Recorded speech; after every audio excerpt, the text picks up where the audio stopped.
hatta idza jaa ahaduhumul maut qala rabbirji'un. Apabila datang kematian kepada seseorang di antara mereka yang kafir, ia berkata, rabbirji'un, ya Tuhan, kembalikanlah aku. La'alli a'malu salihan fima taraktu. Niscaya aku akan beramal soleh terhadap apa yang telah aku tinggalkan. Apa kata Allah? Kalla innaha kalimatun huwa qailuha. Kata Allah, nggak akan pernah, never. Sesungguhnya itu hanya omongannya saja.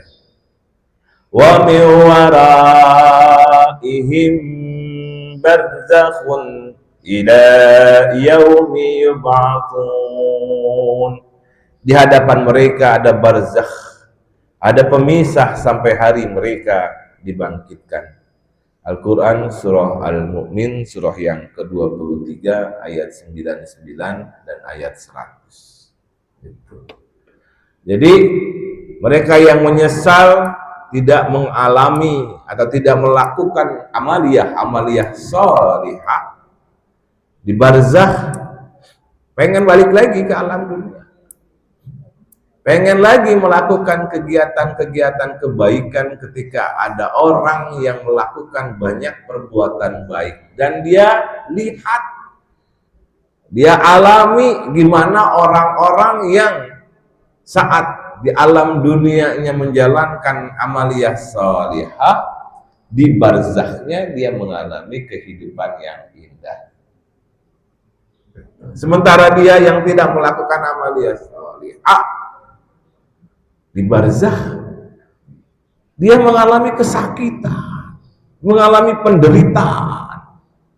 Makanya dia pengen balik lagi ke alam dunia untuk menjalankan amaliyah sholihah.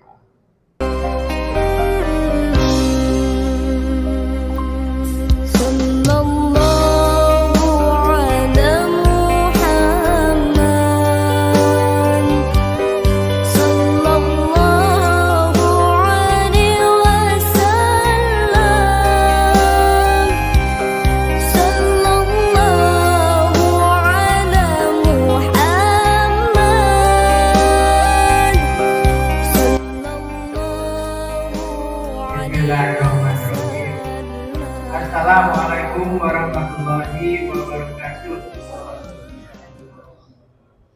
Alhamdulillahirabbil alamin wa bihi nasta'inu ala umuri dunya waddin. Wassalatu wassalamu ala asrofil anbiya'i wal mursalin sayyidina Muhammadin wa ala alihi wa sahbihi ajmain. Rabbi sholli sadri wa yassir li amri wa hlul 'uqdatam min lisani yafqahu qawli. Amma ba'du. Yang sama-sama kita hormati dan kita cintai guru kita Al-Mukarram Bapak Haji Hadi Ahmadiyah. Yang saya hormati para alim ulama, para sesepuh. Yang saya hormati para pengurus TKM Masjidul Hidayah, hadirin jamaah yang dirahmati Allah Subhanahu wa taala. Pertama, mari panjatkan puji serta syukur kehadirat Allah Subhanahu wa taala yang telah memberikan limpah nikmat, karunia dan hidayahnya kepada kita semua. Sehingga kita semua dalam keadaan sehat bisa hadir di Masjidul Hidayah untuk menunaikan kewajiban kita, yaitu salat subuh secara berjamaah. Dan alhamdulillah pada hari ini kita bisa melanjutkan kajian ilmu yang akan disampaikan oleh guru kita. Salawat serta salam semoga tercurah ke baginda Rasul junjungan alam Nabi besar Muhammad Sallallahu Alaihi Wasallam, pada keluarganya, pada para sahabatnya, dan kita sebagai umatnya. Mudah-mudahan mendapatkan syafaat dari beliau di yaumil akhir. Hadirin jamaah yang dirahmati Allah Subhanahu wa taala, sebelum melanjutkan kajian ilmu pada pagi hari ini, kita bacakan surat Al-Fatihah. Mudah-mudahan Dengan hormat suratul Fatihah kita selalu senantiasa diberikan kekuatan iman dan ketakwaan kita kepada Allah Subhanahu wa taala, diberikan kesehatan dan kemudian berkah serta dilapangkan rezeki yang luas. Ala hadinya qoniyatin sholihah bibarakati al-Fatihah. A'udzubillahi minasyaitonir rajim. Bismillahirrahmanirrahim. Alhamdulillahirabbil alamin.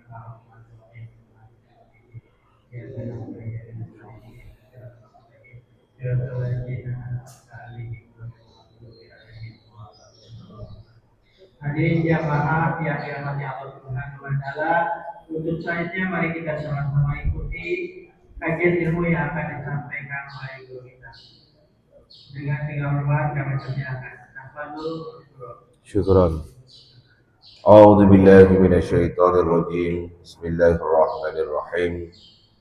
Assalamualaikum warahmatullahi wabarakatuh. Innal hamdalillah nahmaduhu wa nasta'inuhu wa nastaghfiruh. May yahdihillahu fahuwal muhtadi wa may yudlil falan tajida lahu waliyyan mursyida. Asyhadu an la ilaha illallah wahdahu la syarika lah wa asyhadu anna Muhammadan abduhu wa rasuluh. Allahumma salli wa sallim ala nabiyyina wa maulana wa habibina wa juhrina Muhammad sallallahu alaihi wasallam wa ala alihi wa sahbihi ajma'in. Allahumma aftah lana bi futuhil arifin wa naftah bainana wa baina qaumina bil haqqi wa anta khairul fatihin. Wa ila hadaratin nabi bi barakatihi wa bi mu'jizatihi wa bi syafaatihi bi baraka wal karam wa jami' masyayikhina min al masyriqi ila al maghribi khususan bi barakah wa rahmah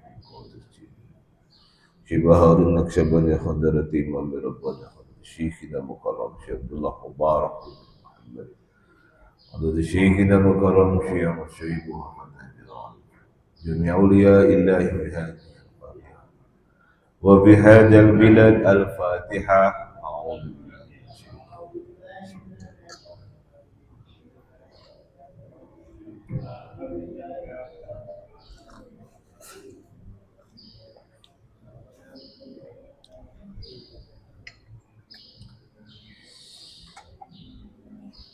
Apa kabar bapak-bapak, saudara-saudara, ibu-ibu hari ini? Semoga senantiasa dalam keadaan sehat dan Allah senantiasa jadikan kita hamba-hambanya yang selalu mendekat kepadanya dan senantiasa dibimbing untuk terus-menerus menjalankan amaliyah sholihah. Amin. Allahumma amin.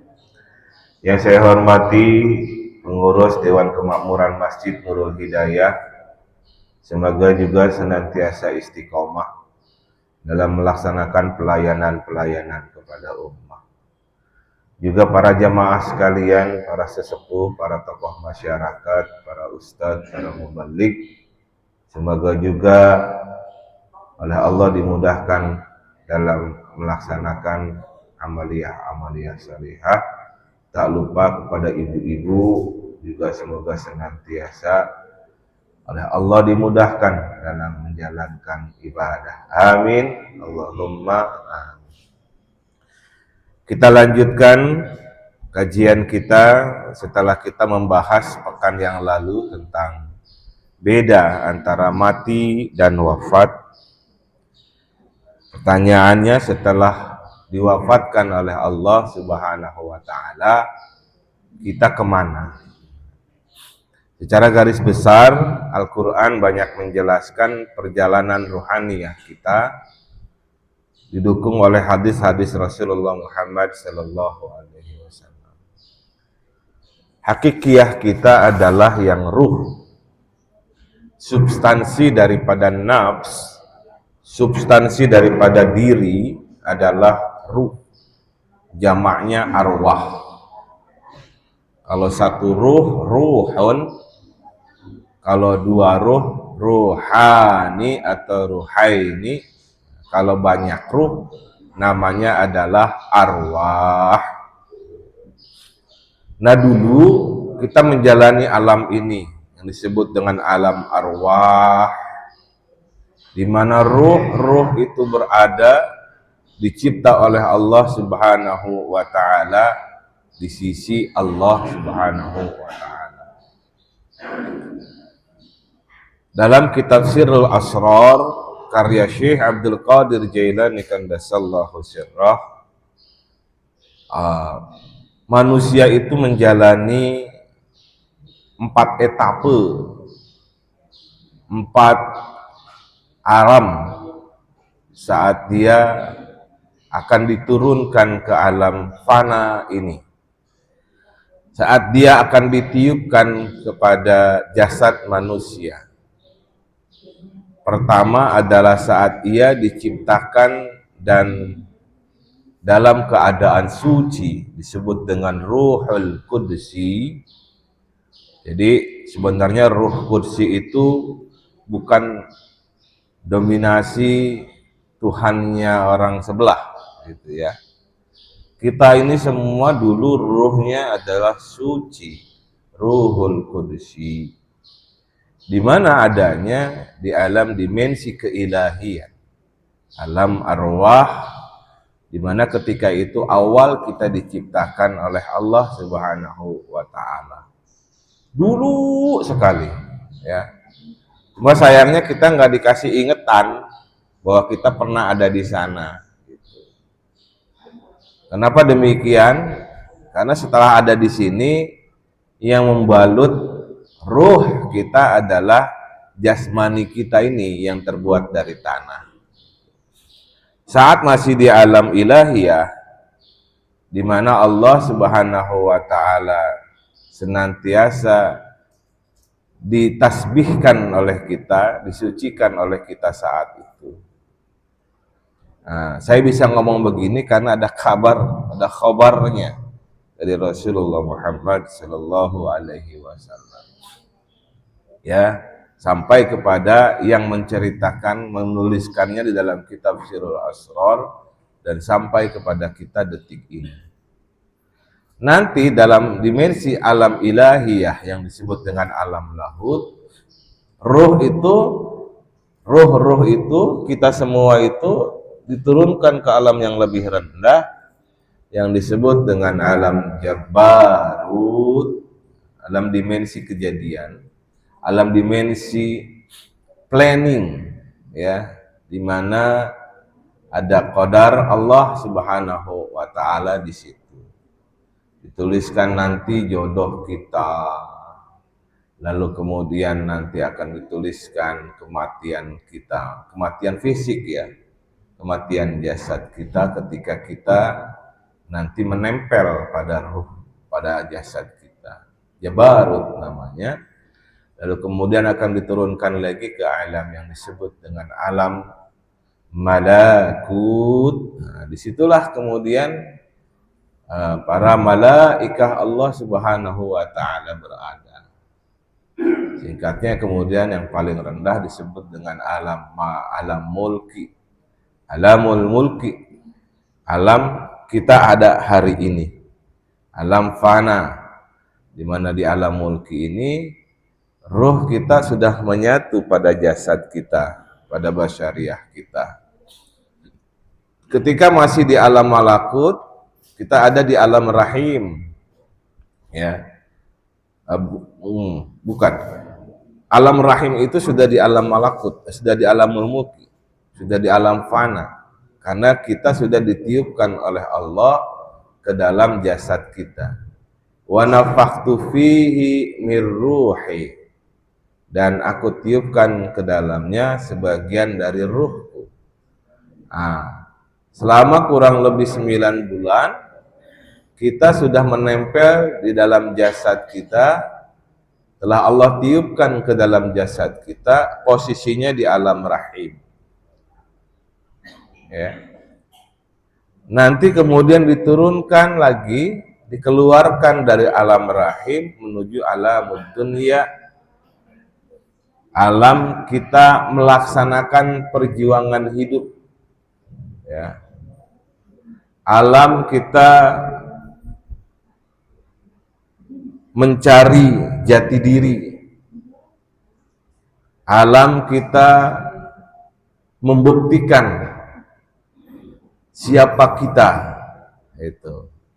Maka di alamud dunia ini, alam fana ini, kita akan melakukan proses belajar, ya, belajar proses kita, karena dari kecil sejak kita dilahirkan kita nggak bisa apa-apa. Kita bisa ngomong, bisa jalan, bisa makan, bisa minum. Itu prosesnya dari proses belajar, ditarbiyah oleh lingkungan sekitar kita. Lingkungan yang terdekat adalah keluarga, terutama adalah ibu, lalu kemudian ayah. Kenapa ibu? Karena ibu sejak awal kita dilahirkan, dia yang paling dekat dengan kita. Bagaimana kita makan dan minum bersama ibu.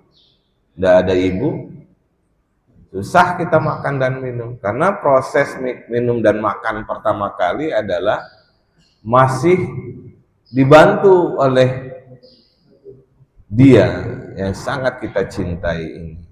Itu. Kita makan dan minum melalui nutrisi yang ada pada dirinya. Kita menyusui pada beliau selama 2 tahun kurang lebih. Lalu setelah itu kita disamping. Lalu kemudian kita ditarbiyah oleh beliau, ibu kita, untuk bagaimana belajar bicara, memanggil ibu, memanggil ayah, memanggil atau menyebut nama-nama yang ada di lingkungan kita. Beliau yang mengajarkan. Tarbiyah kita untuk mengenal dunia luar.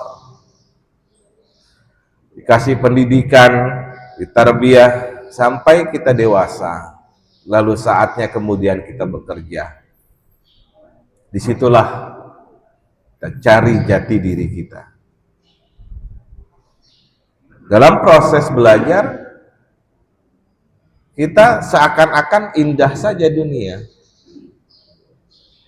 ya, karena memang masanya begitu, masa untuk bermain, masa untuk melaksanakan keindahan, mengarungi keindahan dunia, masa-masa emas. Seorang ayah dan ibu yang mengerti dalam proses pendidikan ini sungguh sangat memperhatikan tumbuh kembang anak dalam masa-masa ini. Antara 0 tahun sampai dengan balik dia nanti. Sekitar umur 9 sampai dengan 12 tahun. Ini masa-masa emas. Juga masa-masa ketika ayah dan ibu akan menjadikan dia seperti apa nanti. Begitu. Bapak-bapak yang sudah hari ini mencapai usia matang, usia mature, sudah sangat paham bagaimana mendidik anak. Sehingga sampai dengan hari ini anak-anak kita, setelah kita bina dia, maka ada beberapa yang sukses dalam material, ya, alhamdulillah. Ada yang belum kelihatan sukses secara material pada pandangan kita tetap terus berdoa kepada Allah Subhanahu wa Ta'ala, semoga anak-anak kita ini diberikan jalannya oleh Allah sehingga nanti dia mengalami pengalaman dalam hidupnya lebih baik lagi. Dan nanti setelah usia produktif selesai, maka dia akan mengalami yang disebut dengan pensiun. Gitu ya. Beberapa sudah ada di situ. Biasanya akan mengalami kalau orang di dunia pekerjaan, di institusi, di kementerian, di lembaga, ya, di kedinasan, di pemerintah daerah, baik provinsi, kota, kabupaten, akan mengalami yang disebut dengan MPP. Apa itu Pak MPP? Mati pelan-pelan. Ya, masa persiapan pensiun. Dan pada akhirnya nanti yang normal, yang menjalaninya secara normal akan mengalami mati dan wafat yang sudah kita bahas kemarin. Ya. Dan ketika sudah diwafatkan oleh Allah Subhanahu wa taala, dia akan berpindah yang tadinya ada di alam dunia, dia akan ke alam barzakh.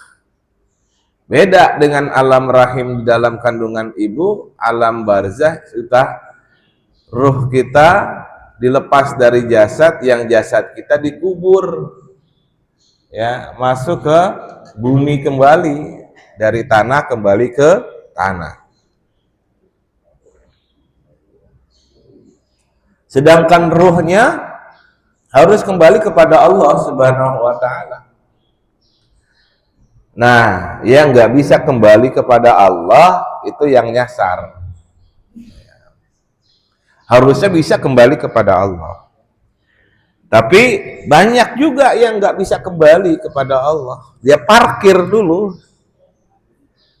Parkir itu di alam barzakh aja udah parkir dulu dia. Mempertanggungjawabkan semua apa yang dilakukan selama di alam dunia. Akan ada yang mengalami nikmatul qabri atau azabul qabri. Ya, mudah-mudahan Allah berikan kepada kita nikmatul qabri. Saatnya nanti tiupan sangkakala oleh malaikat Israfil ditiup, pada tiupan yang pertama dihancurkan semua dunia ini, semua semesta ini, yang tadinya hidup dalam gelimang harta, yang hidup dalam foya-foya, ya, dimatikan juga oleh Allah tanpa ada kesombongan lagi yang bisa dia tunjukkan kepada dunia ini. Dimatikan semuanya oleh Allah Subhanahu wa taala, disebut dengan qiyamatul kubra. Saatnya kemudian sangkakala kedua ditiup oleh Allah Subhanahu wa taala. Nah, disitulah kita mengalami alam akhirah.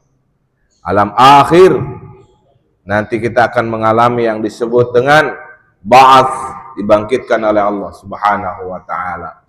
Kemudian digiring ke alam mahsyar, ngumpul semua dari orang yang paling awal dicipta oleh Allah secara jasadnya sampai kepada orang yang paling akhir dicipta oleh Allah. Jumlahnya miliaran, bahkan mungkin miliaran miliar. Jadi bukan jutaan miliar lagi, miliaran miliar. Triliunan mungkin ya. Kalau sekarang penduduk dunia ini sampai hari ini sekitar 8 miliar, Pak. Banyak apa sedikit, Pak, 8 miliar? Banyak, Pak, ya.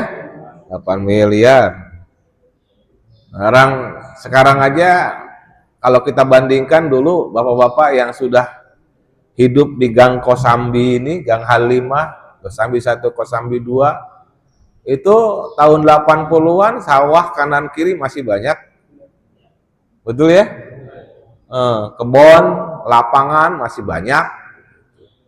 Sekarang setelah hampir 40 tahun berlalu, udah nggak ada sawahnya. Lapangan yang sekarang, lapangan yang dulu dipakai main sepak bola, main voli untuk anak-anak, sudah nggak ada. Orang butuh tempat, kemudian dibangunkan hunian, makin rapat ini Gang Kosambi. Ya. Nah, itu adalah proses pertumbuhan manusia yang tadinya jumlahnya sedikit menjadi banyak. Ya. Yang dulu kita hanya cukup memetik tanaman dari balik halaman rumah kita, entah halaman depan atau halaman belakang. Sekarang mah nggak ada yang punya halaman belakang, Pak. Habis, ya, dihabisin sampai belakang gitu, bangunan. Kalau ada ukuran 3x4 dan cocok untuk keluarga kecil ya dibangunin itu rumah, itu ya. Tanah jadi bangunan itu. Kenapa? Karena butuh tempat manusia dan makin lama makin mahal harganya. Nah, itu di alam dunia. Apalagi di alam akhirat kelak Pak. Makin banyak orang ya. Masya Allah. Karenanya ngumpul blok. Dan luar biasanya mataharinya dekat Pak. Nggak kayak kita sekarang, masih agak jauh nih matahari. Segitupun kita panas banget nih. Alah, kemarau hari ini nih. Ya, musim kemarau bulan-bulan ini tuh panas banget kalau siang-siang terutama. Gosong kulit kita. Nah, nanti di alam akhirat lebih dekat matahari kepada kita. Masya Allah, kalau kita ngebayangin itu gimana panasnya matahari. Tapi itu harus kita jalani. Alam mahsyar, alam akhirat. Ngomongin alam akhirat ngeri Pak ya. Terutama orang yang banyak dosa. Nah, kita kasih dulu nih. Parkir dulu ke alam barzah ya. Kita bicara alam barzah. Alam barzah adalah periode antara kehidupan dunia dan akhirat dan memungkinkan seseorang untuk melihat kehidupan dunia juga kehidupan akhirat. Dia alam antara. Sudah mati jasadnya, ruhnya dipisahkan dari jasadnya, tadinya ada di dunia, dia ada di alam barzah. Ketika di alam barzah, dia melihat kehidupan dulu saat dia ada di alam dunia. Dan dia diberi kabar ya, ketika di alam barzah, bahkan tidak hanya kabar secara pendengaran, dia mendapatkan vision bagaimana kehidupan nanti di akhirat. Al-Quran menyatakan, A'udzubillahi minasyaitonirrajim. Hatta idza jaa ahadahumul maut qala rabbirji'un. Apabila datang kematian kepada seseorang di antara mereka yang kafir, ia berkata, Rabbirji'un, ya Tuhan, kembalikanlah aku. La'alli a'malu salihan fima taraktu. Niscaya aku akan beramal soleh terhadap apa yang telah aku tinggalkan. Apa kata Allah? Kalla innaha kalimatun huwa qailuha. Kata Allah, nggak akan pernah, never. Sesungguhnya itu hanya omongannya saja.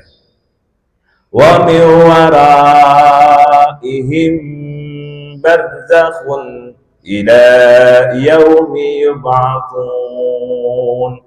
Di hadapan mereka ada barzakh, ada pemisah sampai hari mereka dibangkitkan. Al-Quran surah Al-Mu'min surah yang ke-23 ayat 99 dan ayat 100. Jadi mereka yang menyesal tidak mengalami atau tidak melakukan amaliyah sholihah di barzakh, pengen balik lagi ke alam dunia, pengen lagi melakukan kegiatan-kegiatan kebaikan ketika ada orang yang melakukan banyak perbuatan baik dan dia lihat, dia alami gimana orang-orang yang saat di alam dunianya menjalankan amaliyah sholihah, di barzakhnya dia mengalami kehidupan yang indah. Sementara dia yang tidak melakukan amaliyah sholihah, di barzakh dia mengalami kesakitan, mengalami penderitaan.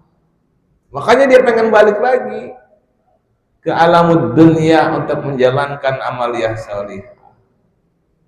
Kalau dia tidak bisa melakukan amaliyah sholihah kecil-kecil, dia akan lakukan yang besar, yang langsung pahalanya gede. Ya. Apa tuh yang langsung pahalanya gede, Pak? Ya, kalau bisa dia mau umroh, mau haji berkali-kali gitu kan. Kalau dia bisa menjalankan sodakoh, pengen sodakoh yang paling gede. Kalau dia bisa melakukan sodakoh yang nilainya terus bergulir, dia pengen wakaf. Kalau sekarang baru-baru pengen wakaf, ngasih ke orang lain aja males. Ya, medit merege hese bin bahlil wa buntut kasiran. Itu Pak, ya. Nah, itu pengen balik ke alam dunia. Rasulullah mengabarkan hadasana Iyas, ya. Hadasana Abdul A'la, hadasana Sa'id qala wa qala li Khalid, hadasana Yazid bin Zurai, hadasana Sa'ad, hadasana Sa'id an Qatadah an Anas radhiyallahu anhu. Nabi sallallahu alaihi wasallam qala al-'abdu idza wudi'a fi qabrihi wa tuwalliya wa dhahaba ashabuhu hatta innahu la yasma'u qar'a ni'alihim. Jika sosok jenazah sudah diletakkan di dalam kuburnya, sabda Rasulullah, dan teman-temannya sudah berpaling dan pergi meninggalkannya, dia mendengar gerak langkah sandal-sandal mereka. Betul, Pak. Jadi masih ngedenger, gak jauh-jauh amat dari orang-orang yang sedang mengantarkannya. Gitu. Bapak nggak percaya? Percaya nggak? Kalau nggak percaya duluan dah. Tuh, teman-teman kita tuh pengurus masjid, bendahara masjid udah duluan. Pak Kamil almarhum, Allahu yarham. Pak Kamijan, Allahu yarham. Pak Haji Abdul Rasid, Allahu yarham. Insyaallah. Kita doain ya teman-teman kita, semoga dalam lindungan Allah Subhanahu wa taala. Pak Haji Zaidun, Masya Allah. Bang Hitam, nama aslinya siapa Bang Hitam? Almarhum yang imamin masjid dulu. Nama aslinya siapa? Pak Ajib. Para tokoh-tokoh kita ya, almarhum Haji Man, Haji Yakub, lain-lain. Masya Allah. Oh, udah pada duluan, udah pada ngeliatin kita. Masya Allah. Ya. Surah dalam Al-Quran dijelaskan, a'udzubillahi minasyaitonir rajim. Falaula idza balagatil khulqum wa antum hina idzin tanzurun wa nahnu aqrabu ilaihi minkum walakin la tubsirun. Maka mengapa ketika ruh sampai di kerongkongan dan saat itu kamu memperhatikan dan kami lebih dekat kepadanya daripada kamu, tetapi kamu tidak mencermatinya. Ya, ini karena lantaran kita dibutakan oleh Allah Subhanahu wa taala pandangan batin kita. Sebagian orang yang dibuka pandangannya oleh Allah Subhanahu wa taala sungguh sangat mencermati peristiwa-peristiwa sakaratul maut. Ya, Masya Allah. Ada di antara kita yang dipertontonkan oleh Allah alam-alam kejadian, ya, Masya Allah. Hari ini 28 Juli, tepat 19 tahun anak saya diwafatkan oleh Allah Subhanahu wa taala. 19 tahun yang lalu. Usia dia 6 tahun kurang 4 bulan, 5 tahun 8 bulan. Hari itu adalah hari Sabtu. Jumat malamnya setelah selesai sholat Jumat, nurani saya seperti mengabarkan dia akan pergi jauh. Tapi saya abaikan itu. Karena ya itu, saking cintanya kepada anak, nggak mau ditinggal jauh. Tapi tanda-tandanya sudah sangat jelas. Sudah sangat jelas tanda-tandanya. Bahkan seminggu sebelumnya itu tanda-tandanya kita tidak peka ya. Anak itu baru sekolah 1 minggu di SD kelas 1.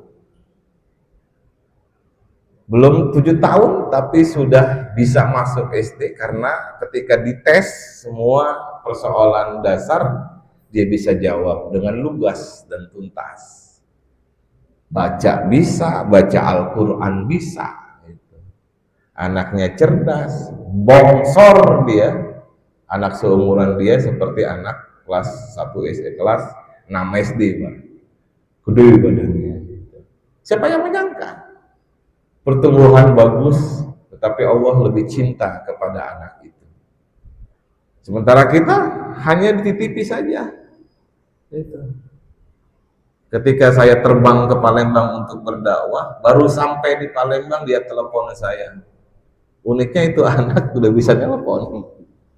Di rumah ada telepon yang bukan fix telepon, bukan fix telkom ya. Dulu namanya seperti apa tuh ya? Ya sekarang ini ya yang seluler tapi bisa seperti telepon fix. Dia telepon saya. Ada apa nak? Aku kangen ayah. Loh, berarti pagi kita baru ketemu. Kau ulang kangen. Iya aku kangen. Rupanya kekangenan dia itu berlanjut sampai kemudian kita berpisah dari alam dunia. Itu awalnya. Lalu pada saat menjelang sakaratul mautnya, dia manggil nama saya, ayah, di ruangan high care unit. Sementara saya, karena saat itu istri saya juga sedang sakit, jadi terbagi 2 fokus. Itulah cobaan yang paling besar dalam hidup. Tapi karena keyakinan kita, lillahi ma fis samawati wa ma fil ardh, milik Allah yang ada di langit dan di bumi. Terhadap keyakinan seperti itu, kita bisa mudah melepaskannya. Karena kita tidak mampu memiliki semua yang dititipkan oleh Allah. Begitu. Hari ini persis tanggal 28 Juli tahun 2007. Mohon doa dari para jemaah sekalian, semoga anak itu oleh Allah dijadikan sebagai hamba-hamba yang luar biasa nanti di Al-Jannah, melayani para Rasul Allah, para Nabi Allah, dan orang-orang yang ditempatkan di surganya Allah Subhanahu wa Ta'ala. Namanya adalah Zaki Qalbu Awliya. Keberatan nama kali ya. Qalbu Awliya. Qalbu artinya adalah Zaki, suci. Qalbu adalah nurani, Awliya para wali. Jadi ya memang nggak boleh gede kayaknya sih. Namanya udah begitu. Baik, kita lanjutkan. Bagaimana perjalanan ruh setelah diwafatkan oleh Allah? Nah, ini baru kita bahas. An Abi Hurairah qala, idza kharajat ruhul mu'min talaqqaha malakani yus'idaniha. Dari Abu Hurairah radhiyallahu anhu dia berkata, Rasulullah Muhammad sallallahu alaihi wasallam bersabda, bila seorang mukmin diwafatkan oleh Allah, dicabut ruhnya, kita bilang nyawanya, maka akan disambut oleh 2 malaikat yang mengangkat dan membawanya ke atas.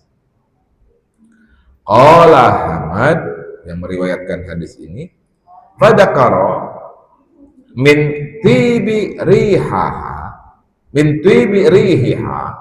wa dakara miska. Disebutkan pula akan semerbak harumnya, dan ia menyebut harumnya itu seperti harum minyak misik. Harum sekali. Qala wa yaqulu ahlus sama, beliau bersabda, kemudian penghuni langit berkata, ruhun tayyibah ja'at min qibalil ard, ruh yang baik yang datang dari bumi, sallallahu alaihi wa ala jasadin kunti ta'murina, semoga Allah subhanahu wa ta'ala memberi rahmat padamu wahai ruh dan jasadmu yang telah ditempatinya. Oh, Masya Allah, itu ruhnya berarti di alam dunia itu nempel sama jasad yang ruh dan jasadnya ini begitu banyak mengamalkan amal soleh. Maka semerbak harumnya itu dicium oleh penghuni langit. Bahkan penghuni langit mengucapkan salam kepada ruh tersebut, mendoakan ruh tersebut, memuji ruh dan jasad yang telah ditempatinya. Fayuntalaqu bihi ila rabbih azza wa jalla, lalu ruh tersebut dibawa menuju Tuhannya. Tsumma yaqul intaliqu bihi ila akhiril ajal, lalu Allah subhanahu wa ta'ala berfirman, berangkatlah engkau menuju akhir ajal, yakni alam barzakh. Masya Allah, setelah dipertemukan kepada Allah, semerbak harumnya dicium oleh ahlus sama, oleh penghuni langit, diberikan doa oleh mereka, diucapkan salam oleh mereka kepada ruh yang semerbak harumnya ini, aromanya. Lalu Allah bilang, tempatkan ke barzakh, insya Allah dia akan mendapatkan nikmat kubur. Qala wa innal kafira idza kharajat ruhuhu, Rasulullah sallallahu alaihi wasallam melanjutkan, sesungguhnya orang kafir jika dicabut nyawanya, jika dicabut ruhnya, qala Muhammad wa dzakara min natniha wa dzakara la'nan, Ahmad berkata, ia katakan busuknya dan menyebutkan kelaknatannya. Wa yaqulu ahlus sama, maka penghuni langit pun berkata, ruhun habisatun ja'at min qibalil ard, nyawa yang buruk, ruh yang buruk datang dari bumi. Qala fa yuqalu intaliqu bihi ila akhiril ajal, dia berkata, maka dikatakanlah berangkatlah menuju akhir ajal, yakni Sijjin. A'udzubillahi min dzalik. Qala Abu Hurairah, faradda Rasulullah sallallahu alaihi wasallam raitatan kanat alaihi ala afihi hakadha. Masya Allah. Abu Hurairah berkata, Rasulullah sallallahu alaihi wasallam menyumbatkan hidungnya dengan kain tipis seperti ini. Saking baunya jasad orang kafir yang telah wafat, dan yang menciumnya hanya Rasulullah Muhammad sallallahu alaihi wasallam. Maka Pak, dengan hadis ini ya, terdapat dalam hadis sahih riwayat Imam Muslim, kita mesti hati-hati dalam melaksanakan kegiatan kita di alam dunia ini. Jangan sampai kita tergolong menjadi orang yang mustarihun minhu. Ya. Orang yang mustarihun dan mustarihun minhu. Mana itu? An-Nabi Qatadah Ibnu Rib'i annahu kana yuhaddisu anna Rasulullah sallallahu alaihi wasallam murra alaihi bi janazatin faqala mustarihun wa mustarahun min. Dari Abu Qatadah bin Rib'i, dia berkata, suatu ketika iringan jenazah lewat di hadapan Rasulullah sallallahu alaihi wasallam. Lalu beliau bersabda, mustarihun, orang yang istirahat, wa mustarah minhu, dan orang yang mengistirahatkan orang lain bagi lewat. Qalu ya Rasulullah, mal mustarih wal mustarahu minhu. Siapa itu orang yang istirahat, mustarih, dan mustarah minhu itu orang yang istirahat orang lain dari dirinya. Faqala al-'abdul mu'minu yustarihu min nasabid dunya. Beliau menjawab, untuk mustarih yaitu seorang hamba yang beriman yang meninggal, maka ia beristirahat dari kesengsaraan kehidupan dunia. Wal 'abdul fajir, dan seorang hamba yang jahat, yastarihu minhul ibadu wal biladu wasyajaru wad dawab, adalah yang akan menjadikan manusia, seluruh negeri, pepohonan dan hewan-hewan beristirahat, terbebas dari ulahnya. Hadis riwayat Imam Muslim. Na'udzubillah, tsumma na'udzubillah. Orang bahagia ketika orang itu meninggal. Ada yang begitu, karena dia perbuatannya selama di alam dunia buruk, bukan banyak memberikan manfaat kepada orang lain, sebagaimana hadis Rasulullah, khairun nas, apa lanjutannya? Khairun nas anfa'uhum linnas. Itu yang ingin dimiliki oleh setiap orang beriman, hamba-hamba Rasulullah. Sebaik-baik manusia adalah yang paling bermanfaat untuk manusia yang lain. Itu orang yang mustarih, yang ketika dia meninggal dunia, dia istirahat dari kesibukan alam dunia. Tapi jangan jadi orang yang mustarahu minhu, orang lain jadi istirahat karena dia. Kenapa? Karena dalam hidupnya dia banyak membuat kerusakan di muka bumi. Dalam hidupnya dia menyengsarakan rakyat, yang harusnya rakyat punya pendapatan banyak dalam sehari, ya harusnya tidak ada yang punya pendapatan 20.000 sehari, harusnya menjadi lebih dari 100.000 sehari. Kenapa bisa begitu? Karena kebanyakan dikorupsi sama dia. Itu bayangin Pak, 1,5 triliun kalau dijadikan lembaga pendidikan, kalau dimasukkan kepada ongkos untuk bayar gaji guru, guru-gurunya sejahtera Pak.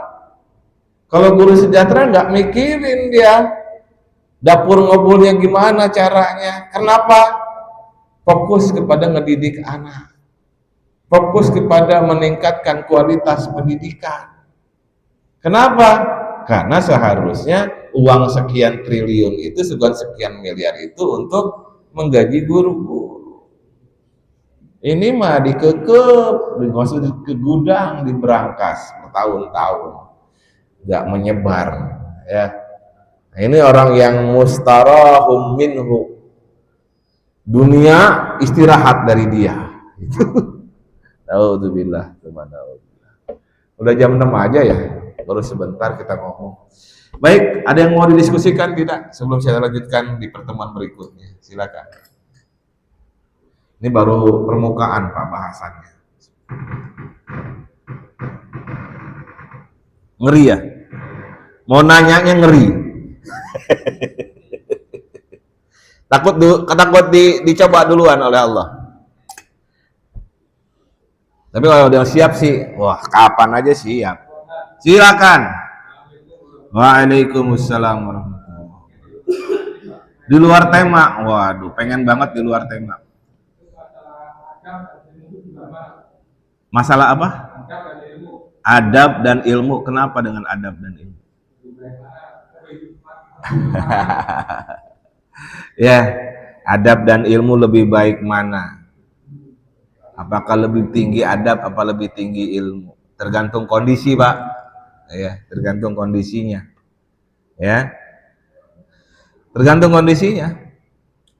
Kalau misalkan kondisinya dalam sebuah proses musyawarah, ya, dalam proses musyawarah yang deadlock, ya, yang keputusan tidak bisa diambil, ya kita harus mengedepankan adab di situ. Ya, deadlock nih Pak.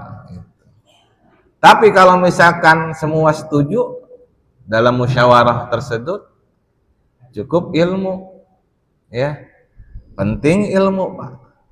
Jadi tergantung kondisi, nggak bisa kita bilang bahwa adab lebih tinggi daripada ilmu atau ilmu lebih tinggi dari adab.